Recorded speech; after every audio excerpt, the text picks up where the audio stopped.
Hello, good evening. My name is Sivam. I'm from Malaysia. I'm actually. Maqaan kiyya Seveni ani warra Maaleeshiyaati. Addunyaa tanarraa lafaan hin tuqin hin qabu. Akkaan sammuu tiyya kara irra guddatti kara irra gaariitti guddisuuf jecha.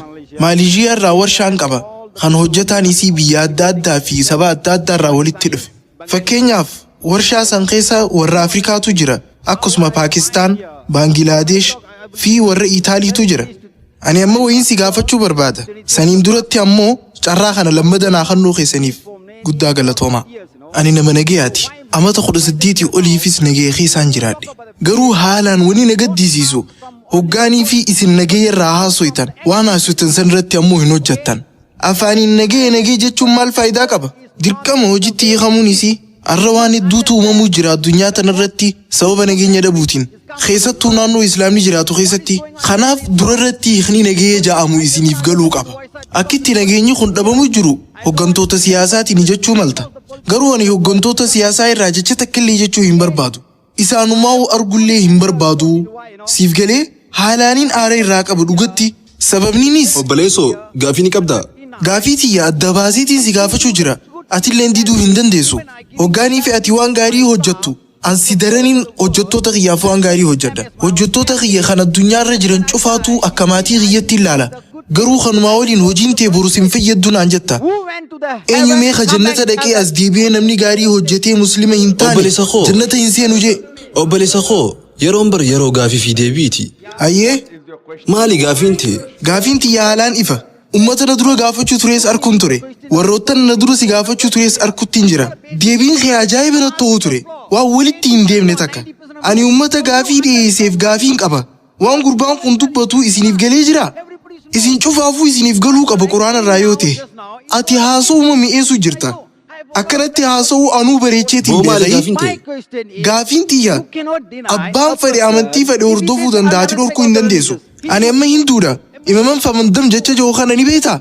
Hiikni jecha kana ani amantii cufaan kabaja jechuudha. Ani kuduraa fi muduraalee nyaadha. Akkasuma kalluunaa fi foon booyyee fa'aa hin nyaadhu. Ani ilmaan sidiin qaba. Beeki takkaa jaartii tiyya harka itti hin laanne. Ati ammaan tana dubaantee hindoonni hanga jaartii afurii fuudhuu ni danda'an jette. Ani ammoo waan akkana lallaaquu feete kana hin godhu. Godhuufillee hin taa'u. Inuma hin godhu. Yoo narraa duutee waliin hin du'uu filadha. Akkasisiif gala. Obboleessni keenya gaafii nu gaafatee obboleessa koo gaafii tee hubadheetiin jira. Haasawaa dheeraa nu gumaachite garuu yeroo gaafii fi deebii ture. Garuu heeraa fi seera dabsite. Amma gaafii tiyyaaf deebii ifatee naaf deebisi. Yooniifin osoo muslima hin ta'in masjida jaaree, waldee kiristaanaa jaaree, mana yaalaa jaaree, mana barnootaa cinaa dhaabbadhee waan gaggaarii kana hunda hojjedhe.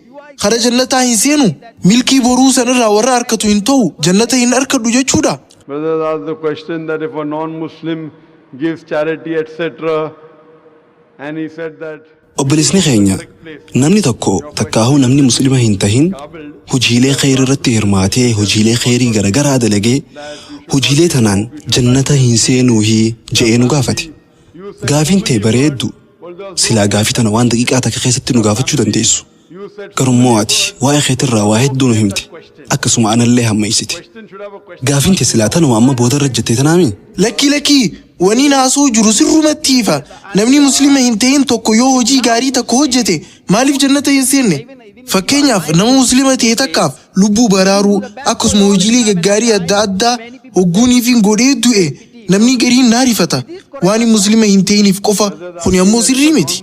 Gaafii obboleessa kiyyaarraa wanni irraanaaf galee namni muslima hin ta'in tokko yoonii fi hojiilee gaggaarii irratti hirmaatee hojii gaggaarii hojjete booru gara jannataati moo gara azaabaa takka ammoo gara ibiddaati deema.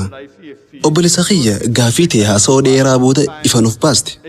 Fakkeenyaaf hoggaanii fi qormaata takka qoramuuf seentu haga silaa sirraa eeggamu qabxii silaa fiddee dabruu dandeessuutu jira. Akkuma na mudate anaa kutaa 10 qara'u gaafas barnoota jahaniinuu akkaan qabxii bareedaan dabruu narraa eeggamu ture. Saayinsiidhaan, Ingiliishiin, afaan Hindii, histirii akkasuma ji'ogiraafiin cufumaanuu akkaan qabxii bareedaan dabruutu narraa eeggamu ture.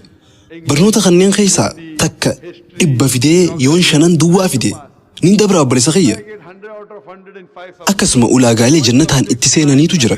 Fakkeenya imaana yookiin rabbi tokkichoomsuu, hojiilee gaggaarii hojjechuu, haqa irratti wal yaamuu, da'waa irratti obsuu fi irratti wal gargaaru. dhugaadha nama gaarii ta'uu dandeessa. Nama muslima cinaa dhaabbatuu fi hojiilee gaggaarii dalagu ta'uu dandeessa.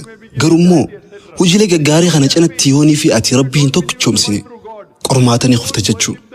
Kanaafuu qormaata kana dabruuf qabxiilee afran kana qabaachuu qabda. Takkaffaa rabbi tokkichatti amanuu isa cinaa waa hin gabbarre. Lammaffaa hojiilee gaggaarii irratti hirmaachuu fi hojjechuu. Sadaffaa haqa irrattii fi da'waa irratti fi jiraatanii nama irratti waamuu. Afuraffaa da'waa kana irratti sabbaruu obsuu. Kanaaf jecha ati yooniif rabbii hin tokkichoomsine jireenya guyyaa booruu milkaa'uu hin dandeessu. Qormaata guyyaa booruu sanis ni kufta jechuu. Gaafteetiif deebii akkaan deebisee abdiin qaba. Will you pass, you will fail. Hope that answers the question.